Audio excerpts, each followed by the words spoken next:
Eh bien, mesdames, mesdemoiselles, messieurs, bienvenue à la Ligue Handisport pour le 11e et dernier webinaire de ce cycle qui a pour thème de trouver toutes les clés pour obtenir un financement. Et nous avons le plaisir d'accueillir pour mener ce webinaire notre directrice générale qui s'appelle Maëlys Le Chien. Elle sera accompagnée de monsieur Christian Pirard et monsieur Luc Huberti qui vont pouvoir vous donner toutes les clés, tous les outils pour pouvoir vous informer au fil de ce webinaire. Et il y a bien sûr des règles à respecter pour la qualité de la présentation, c'est-à-dire qu'on va vous demander de bien vouloir couper vos micros, que si vous avez des questions, elles peuvent être posées via le chat et on y répondra en fin de présentation. Et si jamais en fin de présentation vous avez des questions et comme nous sommes moins nombreux, vous souhaitez intervenir, vous pourrez utiliser le petit outil qui est la main levée pour que vous puissiez intervenir et qu'on vous donne le go pour que vous puissiez poser vos questions. Voilà, je vous souhaite une excellente soirée en compagnie de Maëlys, à qui je cède la parole. Merci Yves, bonsoir à tous. Merci à Christian et merci à Luc de participer à cette soirée. Merci à vous tous de nous écouter. Alors, ce dernier séminaire va clôturer une série de 11 séminaires que la Ligue Handisport a lancés pendant cette période de confinement. Tous ces séminaires sont transmis en live sur la page Facebook et sont aussi accessibles dès le lendemain sur la chaîne YouTube de la LHF. Donc, on espère que vous serez nombreux à les regarder par la suite. Alors, le programme de la soirée, on va essayer de terminer à 20h45 pour que vous puissiez aller tous voir le match des Diables. On va vous présenter d'abord le sujet en plus ou moins 30 minutes. Ce sera ensuite suivi d'une séance de questions-réponses de 15 minutes. On va essayer de balayer l'ensemble des moyens mis à disposition de votre club pour avoir accès à des subsides, à de l'argent, à du sponsoring. Alors, notre plus grand fournisseur de subsides en tant que fédération sportive et pour vous en tant que club sportif, c'est évidemment l'ADEPS. L'ADEPS, c'est très intéressant pour nos clubs affiliés parce que ça leur permet d'avoir accès à 4 subsides spécifiques en e-sport. Tous ces subsides se trouvent sur le site de l'ADEPS. Chaque fois, le lien est en direct de cette présentation. Le premier subside dont je vais vous parler est le subside en achat de matériel. Il est hyper intéressant parce qu'il peut vous offrir jusqu'à 90% de l'achat du matériel sportif en e-sport, 75% si c'est du matériel sportif classique. Vous devez toutefois faire attention parce qu'il y a certains matériels qui sont plafonnés. Et là, l'ADEPS vous invite vraiment à prendre contact avec leur centre de conseil du sport local parce qu'eux-mêmes peuvent vous communiquer ces plafonds. Alors, il faut savoir que cette demande doit être entrée 6 mois à l'avance et que vous ne pouvez acheter le matériel qu'une fois que vous avez l'accord de l'ADEPS. Le deuxième subside qui est très intéressant, c'est ce qu'on appelle le subside pour l'action sportive locale. Là, c'est un module qui est en ligne. Là encore, les centres de conseil du sport peuvent vraiment vous aider à construire ce subside. C'est un subside basé sur des axes prioritaires de l'ADEPS, dont le handisport est un sujet prioritaire pendant les quelques années ici. Donc, il ne faut pas hésiter à rentrer cela. Ces modules sont basés essentiellement sur des programmes d'activité, sur la rémunération des entraîneurs en fonction de leur niveau de formation. Il y a 4 cadres d'intervention, l'animation et la promotion, l'initiation, le perfectionnement et l'entraînement. Vos clubs peuvent aller chercher jusqu'à 15 à 30 € de l'heure pour leur moniteur en fonction du niveau de formation. Attention cependant, vous devez introduire cette demande 4 mois avant le début de l'activité. Le troisième subside qui est intéressant, là, pour 2 types d'actions, c'est le subside de notoriété. Il est basé sur 2 axes. L'axe de participation de vos sportifs à des compétitions internationales à l'étranger ou sur l'axe d'organisation de compétitions internationales en Fédération Wallonie-Bruxelles.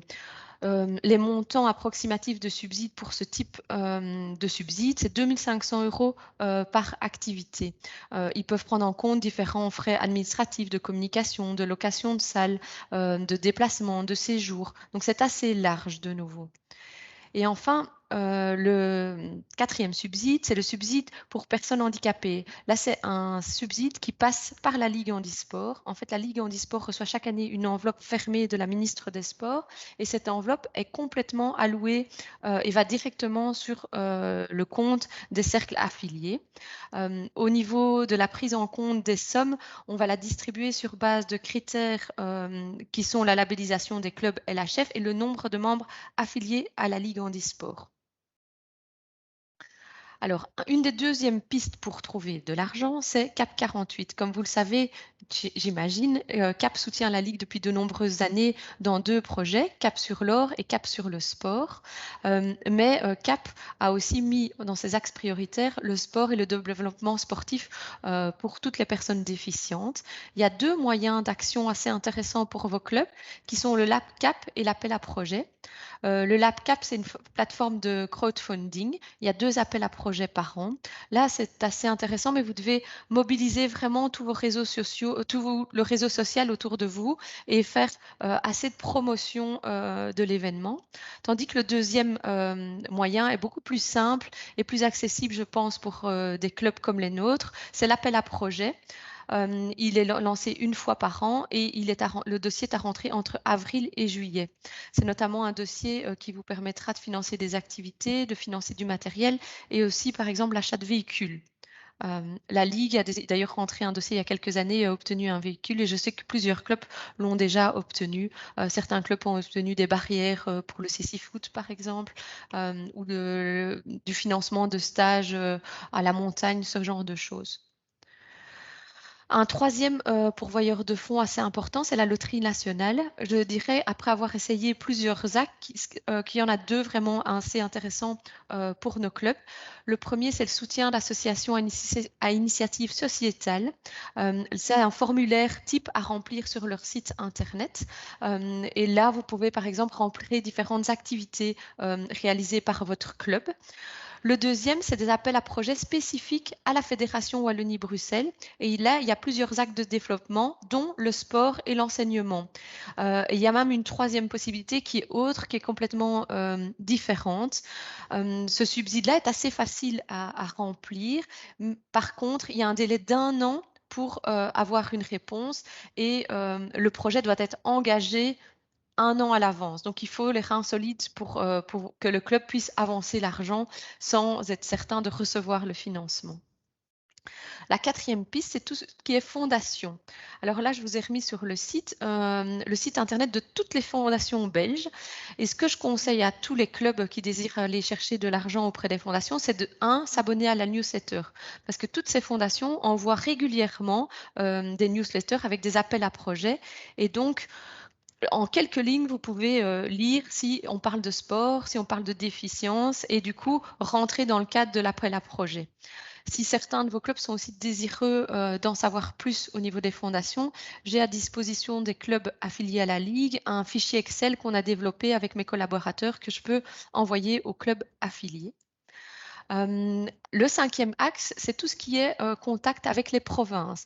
La Ligue Handisport a créé depuis quelques années maintenant des accords de collaboration avec l'ensemble des provinces et des régions afin de développer l'axe handisport de manière plus locale. Et donc, chaque province a développé des axes différents. Alors, au niveau du Brabant wallon, on a là une très bonne relation et il y a 4 types de subsides accessibles à vos clubs. Tout ce qui est infrastructure, donc vous pouvez faire financer du matériel sécuritaire et d'accueil, des subsides en cas de création de clubs sportifs, affiliation à une fédération, affiliation de 20 membres, financement d'organisation d'événements sportifs et financement de stages sportifs. Excusez-moi. Au niveau de la région de Bruxelles-Capitale, il y a un appel à projet par an qui est hyper intéressant pour nos clubs, il s'est terminé la semaine passée malheureusement, mais c'est chaque année, il le reprend à la même date. C'est un appel à projet sur un site internet où là aussi, de manière assez facile, il vous demande de monter un projet en déterminant les grandes lignes. Le handicap est une des grandes lignes et le sport aussi. Ça doit être essentiellement pour des projets innovants en handisport et pour un encadrement des jeunes de moins de 21 ans. Et ça doit promouvoir l'image de Bruxelles au niveau national et international. Par contre, le subside peut aller de 10 000 à 20 000 euros selon le nombre de jeunes touchés. Au niveau de la province du Hainaut, là, c'est chaque année, il y a un appel à projet qui est lancé par la province. La Ligue renvoie chaque année à tous les clubs de la province du Hainaut cet email qui en parle. Cette année, il y a une exception au niveau du Covid. L'appel à projet doit être rentré pour fin juin. Et c'est un appel à projet qui est assez large et qui répond à plusieurs critères. Valoriser le sport amateur, valoriser le sport féminin, le handisport, et j'en passe. Mais a priori, si un club du Hainaut rentre un projet bien ficelé, nous aurons un soutien de la province. Au niveau de Liège, je vous ai mis simplement le petit lien vers le subside provincial. Là, c'est plutôt un soutien aux événements sportifs. Au niveau de la province du Luxembourg, là, c'est aussi une province avec laquelle on a un partenariat assez fort. Et il y a 5 types de projets qui peuvent être financés pour vos clubs. Tout ce qui est formation des jeunes, tout ce qui est projet à caractère innovant, le handisport peut en faire partie. Si c'est une non-récurrence du projet, si votre projet monte un partenariat, par exemple un partenariat entre le club valide et le club handisport, entre une fédération et le club, et tout ce qui est projet pour les jeunes espoirs sportifs. Alors, une des autres pistes de financement assez intéressantes, mais qui demande quand même un réseau personnel un peu plus important, c'est tout ce qui est service club, Lions, Rotary, Kiwanis, table ronde. Ça, ce qui est intéressant, c'est de pouvoir aller présenter votre projet du club au sein d'une de leurs réunions et d'ainsi nouer un contact fort avec les différents membres qui montreront sans doute des actions pour vous aider à financer différents projets. Le 7e axe, c'est l'axe de sponsoring. Là, ce sera quelques dias un peu très théoriques pour vous montrer le contexte du sponsoring. Donc, le handisport a la chance d'être à cheval sur 2 thématiques pour le sponsoring. Un, on touche à l'univers sportif, ce qui intéresse de plus en plus les sociétés. De nombreux sponsors veulent de la visibilité par rapport à ces sponsors. De nombreux sponsors sont soucieux d'améliorer l'image de leur entreprise et la responsabilité sociétale est de plus en plus importante au sein des entreprises. Du coup, ça fait que le handisport est un axe porteur. Le sponsoring, qu'est-ce que c'est? Ce n'est pas comme une donation, c'est d'abord un contrat d'affaires entre une entreprise et une association. Le sponsor doit être gagnant et vous aussi. C'est une opération win-win entre le sponsor et votre club. Il ne faut donc pas confondre mécénat et sponsoring. Les objectifs d'une entreprise qui vont venir vers votre club pour se faire sponsoriser sont divers et variés. Ça peut être améliorer son image, proposer des services ou des produits, acquérir de nouveaux clients, bénéficier de l'ouverture médiatique d'une action que vous feriez, type un jogging, une démonstration, ce genre de choses. Bénéficier aussi des avantages fiscaux. Pour avoir un contrat de sponsoring solide entre un partenaire et votre club, ce qu'on va vous conseiller, c'est d'abord désigner une équipe de sponsoring avec un véritable responsable sponsoring. L'idéal, c'est d'avoir quelqu'un qui puisse répondre de manière administrative très régulièrement à tous ces échanges d'emails, au contact avec le futur sponsor, et de ne pas laisser cette personne seule afin qu'elle ait un comité de réflexion pour réfléchir avec elle à différentes actions à prendre et à mettre en œuvre. Ce qu'il faut, c'est se poser les bonnes questions. Qu'est-ce que le sponsor veut obtenir? Comment est-ce qu'on peut lui faire obtenir cela? Cibler quelles sont les bonnes entreprises, lesquelles correspondent à notre image, lesquelles sont utilisées le plus souvent par notre club. Élaborer un bon dossier de sponsoring, ni trop long, ni trop court, avec de belles images, innovants, accrochants. Démarcher ces sponsors potentiels en fonction de ce listing qui a été fait selon nos besoins. Et ensuite, ne jamais oublier la part du contrat. Donc, ne pas hésiter à vous faire accompagner d'un juriste qu'on peut tout à fait encore trouver comme bénévole au sein de votre entourage dans le club. Alors maintenant, je vais inviter Luc, qui est le président du club Let's Go, qui va partager avec vous l'expérience de son club en matière de recherche de financement, que ce soit tant au niveau des subsides que du sponsoring. Merci beaucoup, Maëlys. Bonsoir à toutes et à tous. En effet, l'ASBL Let's Go, elle a été fondée en 2015. Et avant ça, c'était une association de fait parce qu'on ne savait pas si le projet qu'on avait allait être pérenne. Et donc, on a pu un petit peu voir les deux facettes.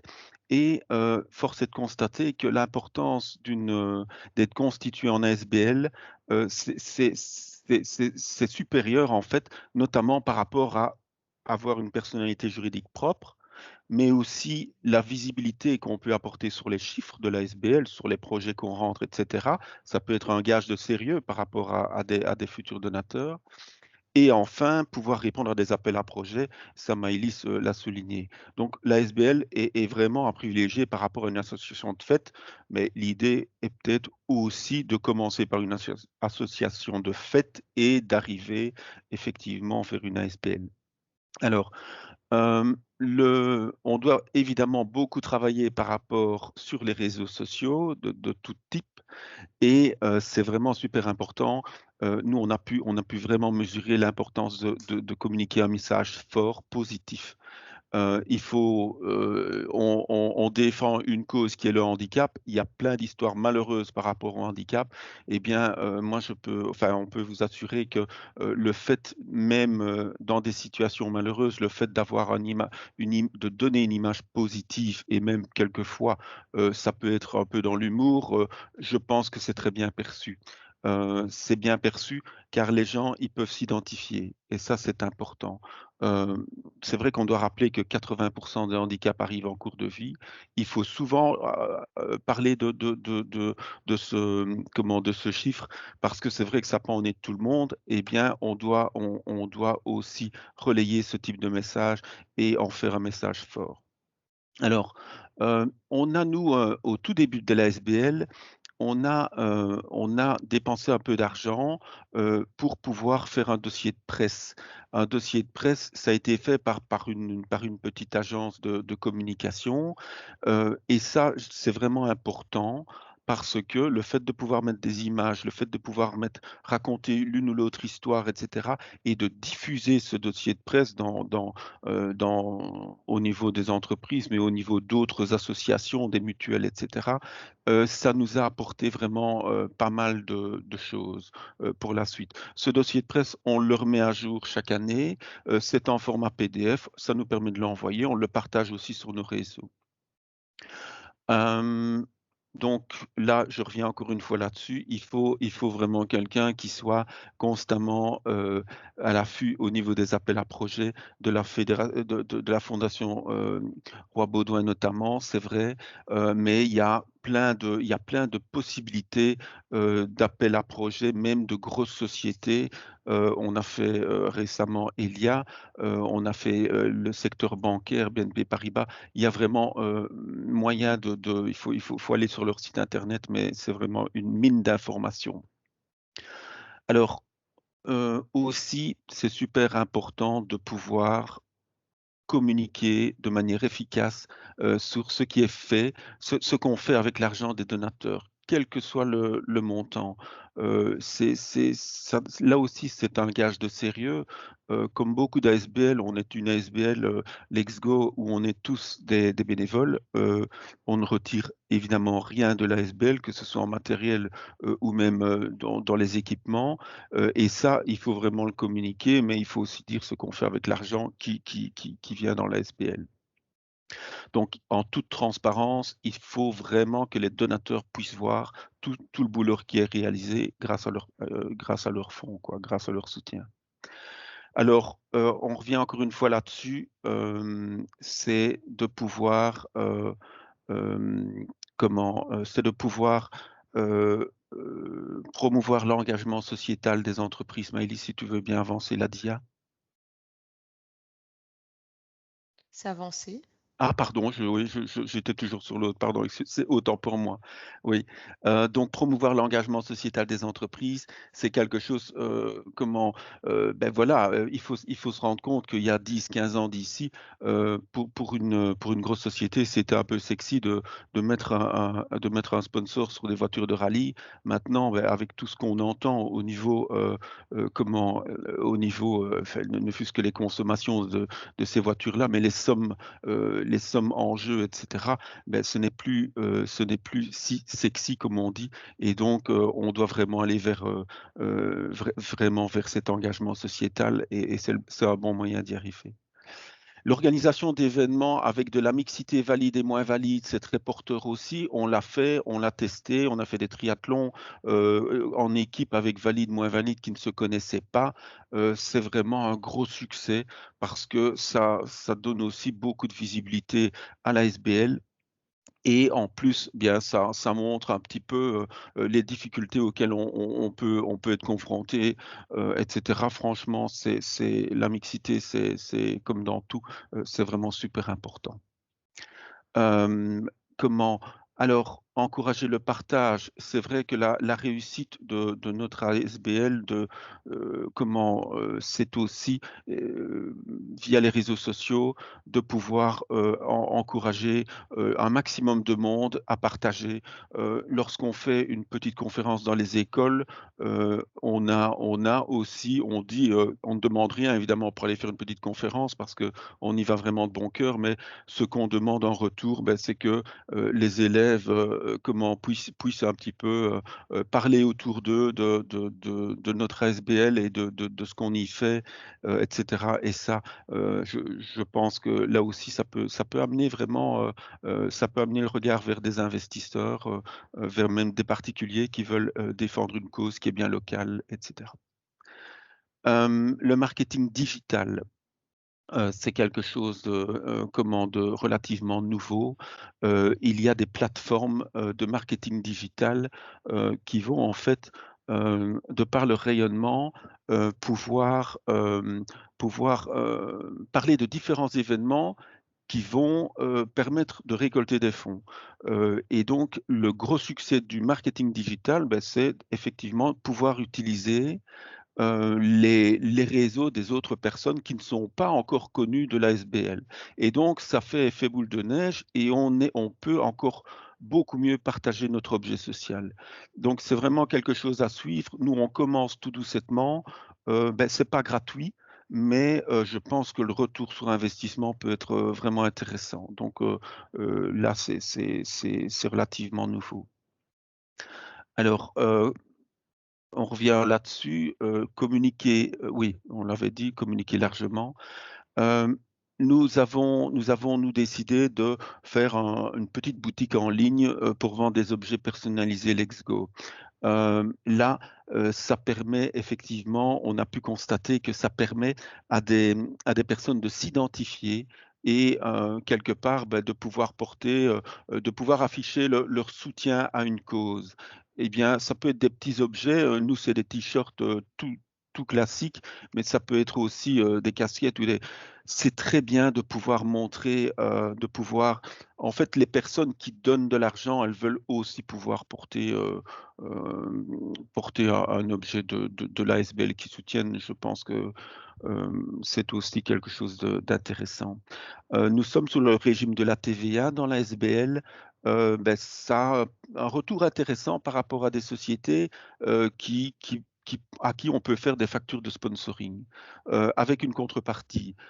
Donc là, grâce à notre régime TVA, on y arrive et c'est aussi ça permet aussi, effectivement de pouvoir, donner plus de profondeur.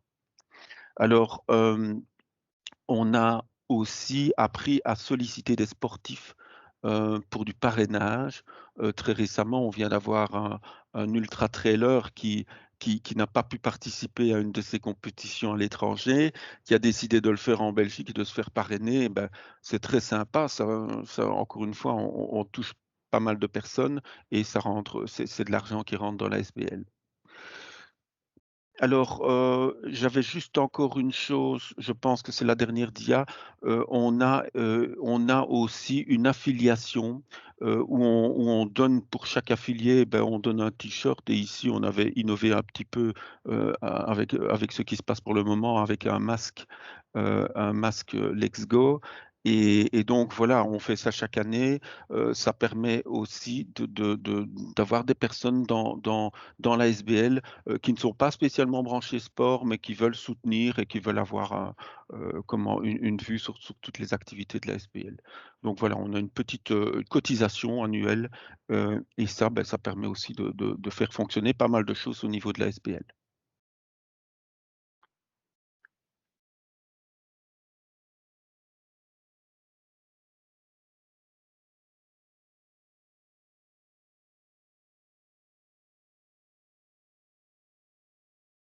Christian, ton micro est coupé. Oui, voilà, je m'en rendais compte.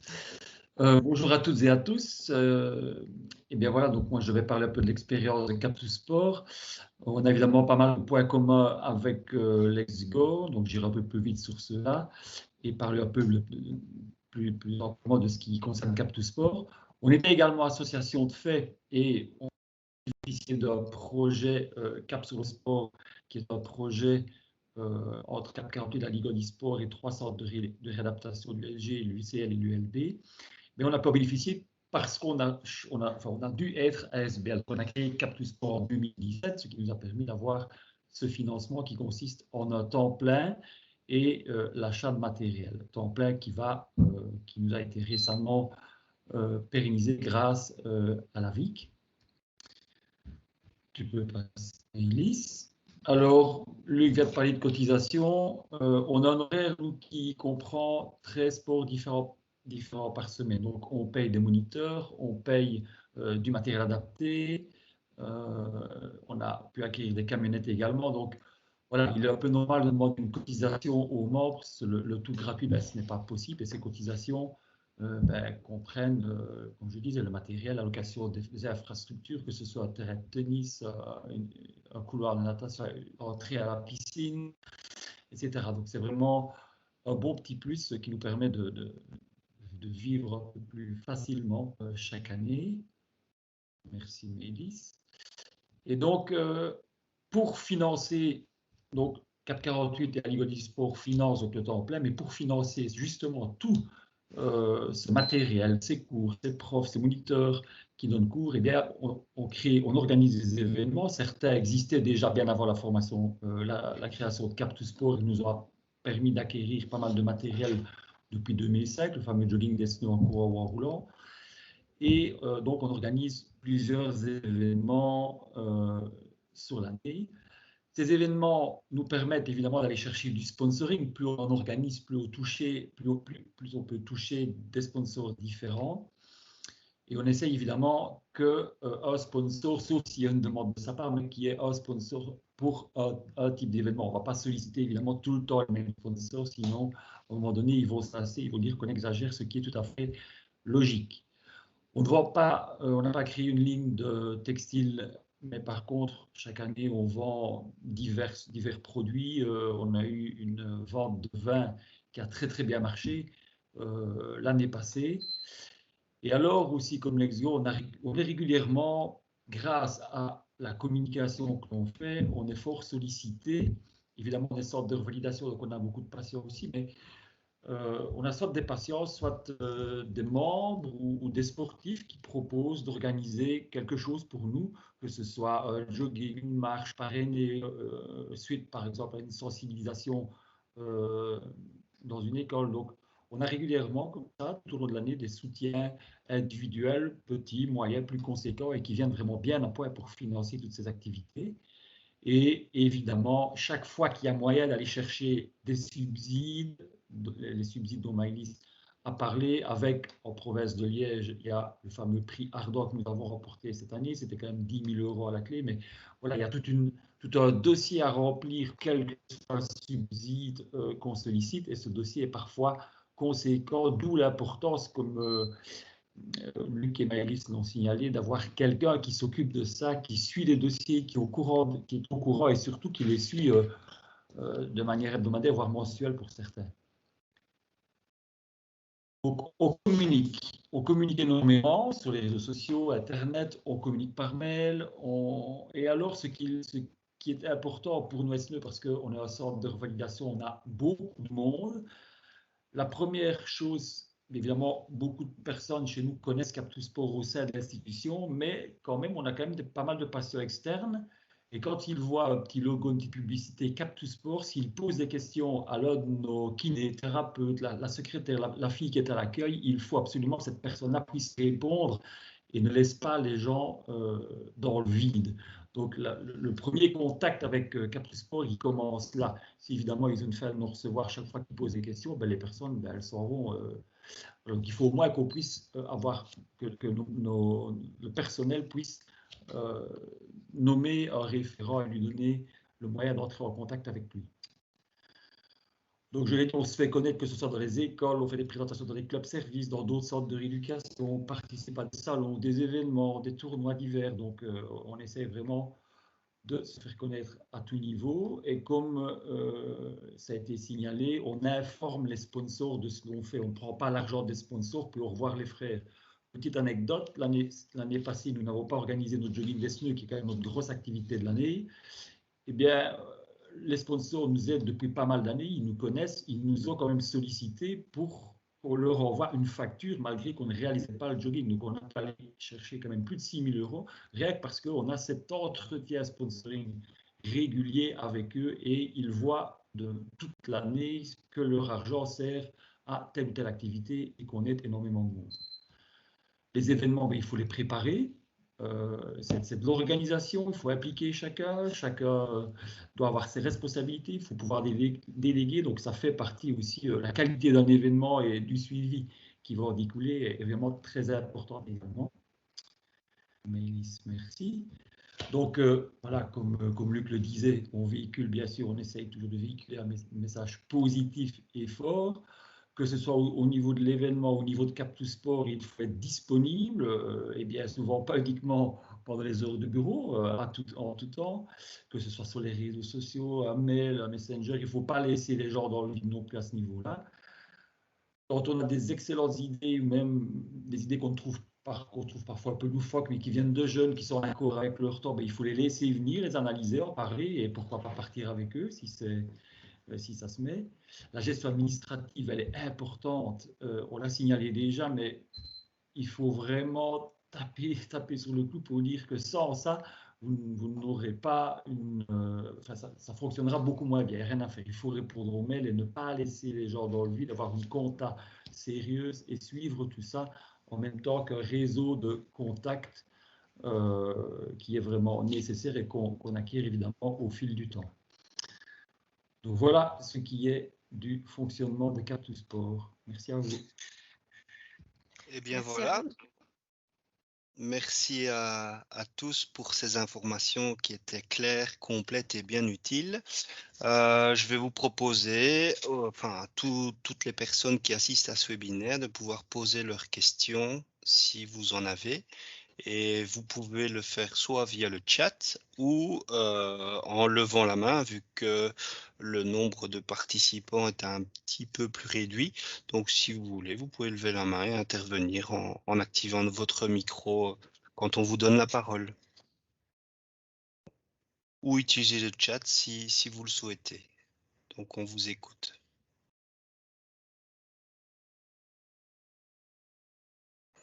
On va peut-être vous laisser 30 secondes pour pouvoir préparer vos questions. Alors, ici, j'ai une première question. Quel type de sponsor sollicitez-vous? Donc, ce que je propose, c'est que les intervenants club puissent aussi, et Maëlys après, puissent aussi parler pour la fédération. Donc, voilà, on vous laisse la parole. J'allais d'abord laisser Christian ou Luc répondre, vu que c'est des sponsors plus de clubs. Et nous, Oui. nous avons une expérience plus de ligue. Et donc, essentiellement, au niveau de la ligue, nous avons des sponsors liés au niveau national. Et donc, j'ai l'impression que la question sera plus utile si c'est Christian et Luc qui répondent. Si je veux bien commencer, on va solliciter De notre côté, vu qu'on est médical, on va déjà chercher les bandagistes, les firmes pharmaceutiques, enfin même pas pharmaceutiques parce que c'est pas évident chez elles, mais les personnes qui gravitent un peu autour de l'institution, ça c'est un, mais alors ça peut être aussi, comme je le disais, des sponsors qui arrivent, le coiffeur du coin parce qu'il a vu notre manière de fonctionner, ou des sociétés,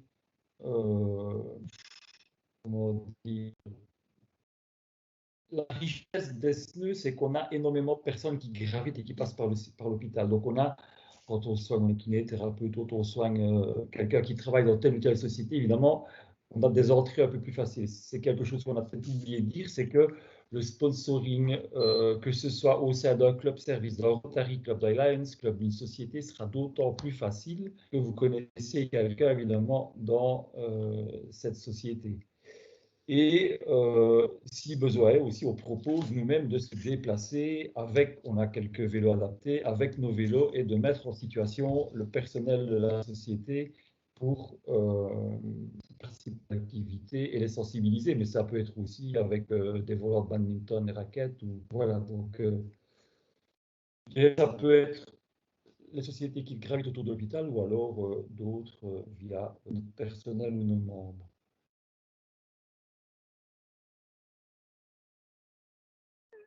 Oui, c'est vrai. Et je rejoins tout à fait ce que Christian dit. Et j'ajouterais aussi que lorsqu'on organise des événements, eh bien, en fonction du type d'événement qu'on veut organiser, ben, on va peut-être toucher, en fonction de la région aussi où on le fait, on va peut-être toucher d'autres types de sponsors. Et donc, c'est pour ça qu'il faut vraiment pas hésiter à beaucoup communiquer. Et on a même, nous, depuis quelques années, on a 2 sociétés en fait qui nous suivent et qui ont décidé de nous donner 1% de leur chiffre d'affaires. Il y en a une qui est relativement fort important et ces sociétés-là ne veulent pas de visibilité. Donc c'est quand même étonnant, ça existe, mais voilà, ils aiment bien le boulot qui est fait chez LexGo et voilà. Donc je veux dire, il y a moyen de ratisser très large, mais par rapport à votre question, quel type de sponsor? Ben voilà, moi je vous répondrai évidemment en fonction du type d'événement que vous faites et en fonction du public que vous allez viser, quoi, hein. C'est vraiment super, super important. Parfait, bien, merci beaucoup. Si vous avez d'autres questions, on est à votre écoute.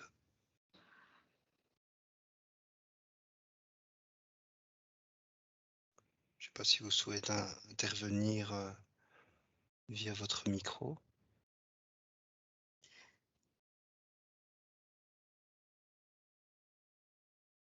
Non, pour l'instant, je n'ai plus de questions. Peut-être encore laisser 10-20 secondes. À mon avis, c'est le match de foot des Diables Oui. Rouges qui appelle tout le monde. Je crois Il est que 20h42. Je sens que tout le monde veut être devant sa télévision. ouais, je pense que le timing était parfait, hein. Donc, C'est parfait. Merci à tous. Merci d'avoir assisté. Merci d'avoir présenté. Merci à l'ensemble de mes collègues pour les 11 webinaires donnés pendant ce confinement. Et bonne soirée à tous alors. Merci beaucoup, hein. Bonne soirée. merci Maëlys, merci. Bonne soirée à tous. Bonne soirée.